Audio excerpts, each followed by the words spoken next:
apabila saya memerhatikan tentang adat yang diamalkan di kalangan warga Padang, saya tengok keindahan alamnya dan tanah yang luas ini dimanfaatkan secara ekonomi dan hasilnya dikongsikan oleh ahli masyarakat. Jadi saya nampak konsep ESG ini hidup di sana dipayungi oleh adat yang mereka amalkan.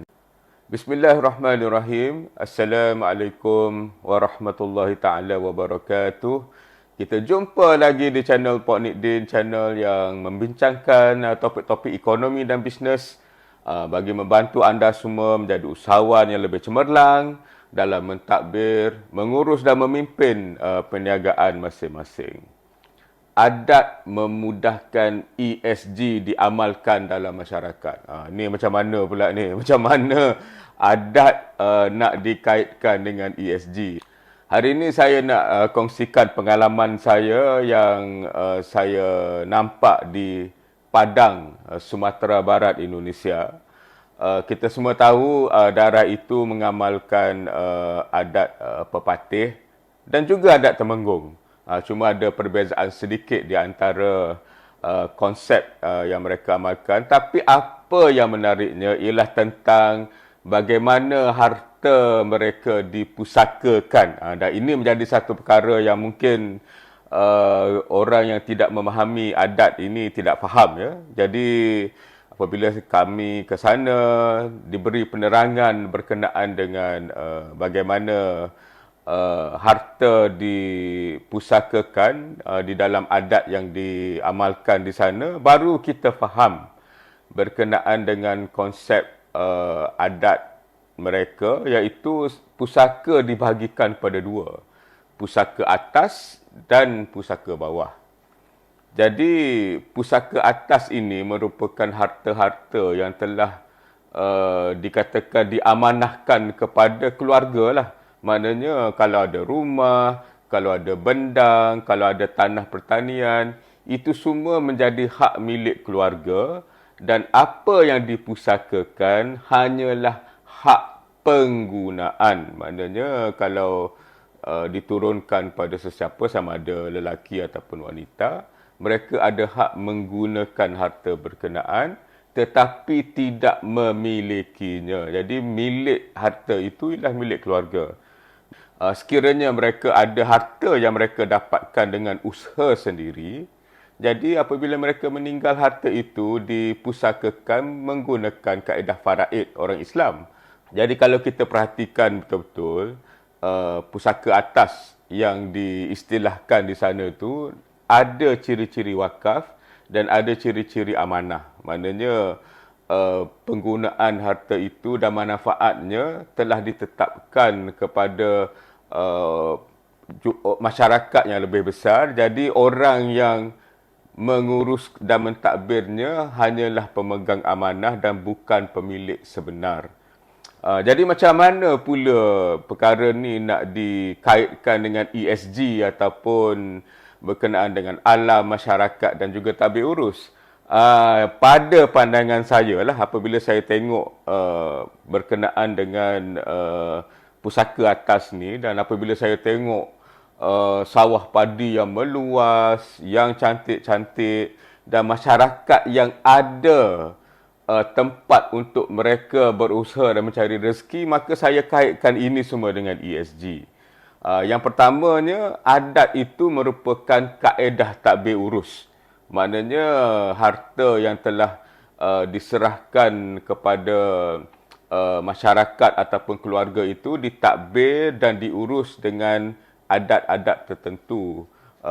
Contohnya, harta pusaka atas ini bukannya tidak boleh dijual je. Ada keadaan yang mana ianya boleh dijual. Contohnya rumah gadang yang mereka jadikan sebagai rumah keluarga itu sekiranya bocor dan tidak terurus, maka boleh dijual sebahagian daripada pusaka atas ini untuk memperbaiki rumah itu. Jadi ianya digunakan untuk manfaat harta yang dimiliki oleh keluarga secara keseluruhan, bukan manfaatnya sampai kepada individu-individu tertentu sahaja. Jadi takbir urus ini penting kerana daripada ini hasilnya ialah tanah-tanah yang luas, ada kediaman-kediaman yang sekiranya perlu menjadi kediaman asas kepada ahli keluarga. Dan tanah-tanah ini sebenarnya makin lama makin besar kerana daripada hasil usaha ahli keluarga tu, sekiranya ada dana lebih, mereka boleh beli tanah-tanah lain dan ini memperbesarkan lagi harta yang dimiliki oleh keluarga secara keseluruhan. Dan apabila harta ini milik keluarga, ianya boleh dijadikan tempat untuk mencari rezeki, tempat untuk ahli-ahli keluarga berusaha untuk mensejahterakan keluarga masing-masing. Dan ini sebenarnya sekiranya kita lihat dengan lebih meluas, memenuhi kriteria-kriteria ESG yang dilaung-laungkan terutamanya oleh masyarakat barat tu ya. Tadbir urusnya ialah adat dan dilaksanakan dengan penuh teliti. Ada harta-harta yang boleh dimanfaatkan, boleh menjana nilai ekonomi, boleh dijadikan tempat untuk mencari rezeki, dan disebabkan harta itu milik bersama, diusahakan bersama, ianya lebih terjaga. Jadi kalau kita tengok di padang itu, bukan sekadar muka buminya yang cantik, tapi ianya penuh terjaga dan terus menjana nilai yang kecapi oleh masyarakat secara amnya. Jadi ini satu perkara yang penting untuk kita di dalam memahami tentang tadbir urus, penjagaan alam, penjagaan masyarakat. Sebab kadang-kadang kita tidak dapat nak terjemahkan perkara itu di dalam realiti di dalam masyarakat. Tapi pada pandangan saya, apabila saya memerhatikan tentang adat yang diamalkan di kalangan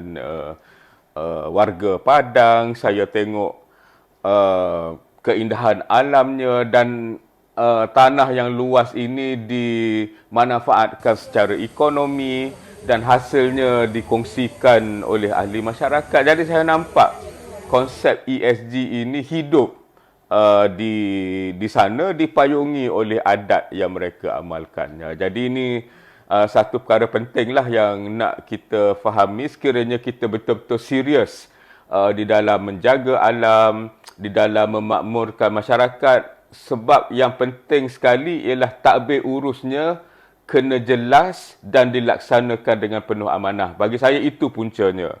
Apabila tadbir urus dijalankan dengan penuh amanah, dijalankan dengan penuh jujur, maka aset-aset yang terlibat akan terjaga. Ianya dapat dimanfaatkan dalam masyarakat dan masyarakat yang terjaga ini tentunya juga akan menjaga alam sekitar kerana mereka tidak terdesak untuk pergi memotong balak dan sebagainya kerana sudah ada cukup aset-aset yang boleh mereka usahakan untuk memanfaatkan keluarga masing-masing.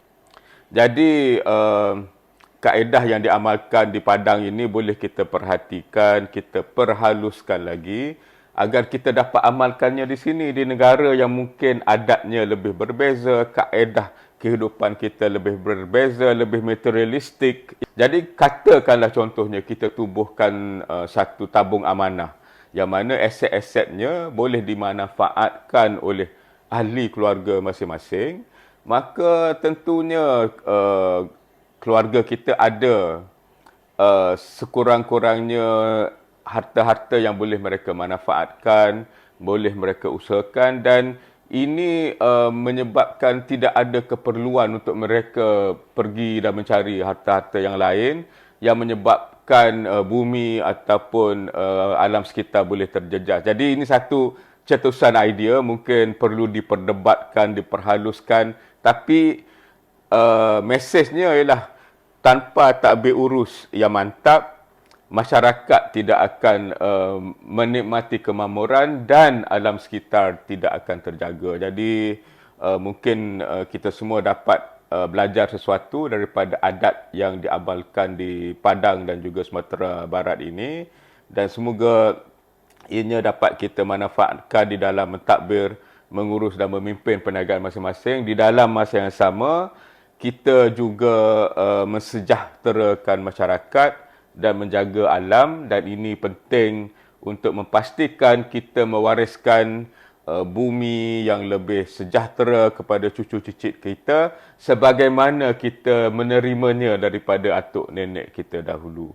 Jadi sekiranya tuan-tuan dan puan-puan mendapat manfaat daripada video-video yang dikongsikan di channel Pok Nikdin ini, sebar luaskanlah lagi video-video kami kepada rakan-rakan usahawan anda, ajak mereka untuk menonton pelbagai video di sini dan juga untuk subscribe channel ini kerana kita nak memperluaskan lagi ilmu yang bermanfaat, yang ada kesan ke atas perniagaan di kalangan usahawan-usahawan kita agar ianya menjadikan keusahawanan di negara ini lebih mantap dan menyebarluaskan lagi kemakmuran kepada masyarakat dan negara kita.